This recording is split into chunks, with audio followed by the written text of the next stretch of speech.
अच्छा सुनो, सब्सक्राइब करते वक्त ना घंटी बजा देना ताकि जब मैं ऑनलाइन आऊँ तो तुम्हारे फोन की भी घंटी बजे। हाँ हेलो, का हो प्रियंका पंडित, काहे फोन कैलू? का बात बा बोलो?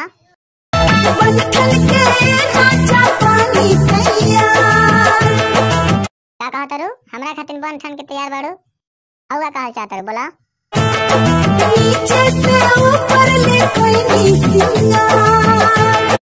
अच्छा, हमरा खातिर नीचे से ऊपर ला सिंगार कर बाड़ू, हम तोरा सुना पड़म त का करबू?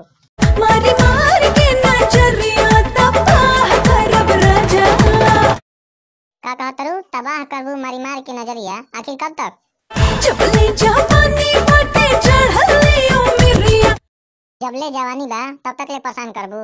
अच्छा ई बतावा, ई सब करत काहे बाड़ू? अब तो लागे कि हमरा से पट जाइबा। अच्छा, तो हमरा के पटावे खातिर ई सब तू काम करत रहू। पर ई बतावा, तोहरा में ऐसन का खास बात बा जे हम तोहरा से पटी? छुआ छुए राजा तेरे कॉलोनिया में साथ जाइबा। जब हम सटे जाइम त तोहरा से प्यार के करी। हमरा से प्यार करल हो तो तनी डांस करके दिखावा था।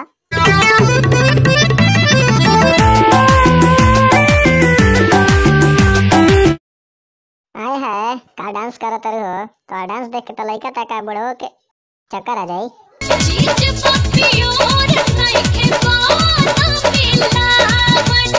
अच्छा, चीज प्योर बा, कोनो मिलावट नहीं छे। ठीक बा, पर तोहरा भइल का बा? बनल बा मोट देहिया भइल बा पावरफुल हो।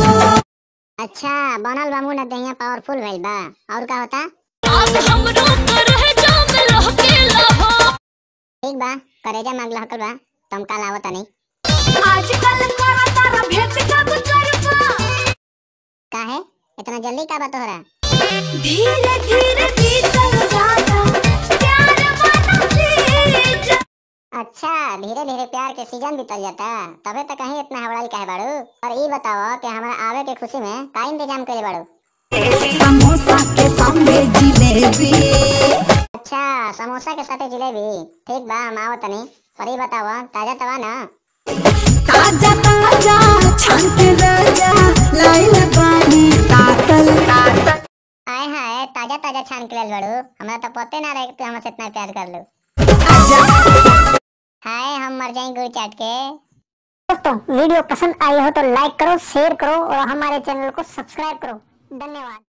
छुआ छुआ राजा ए राजा।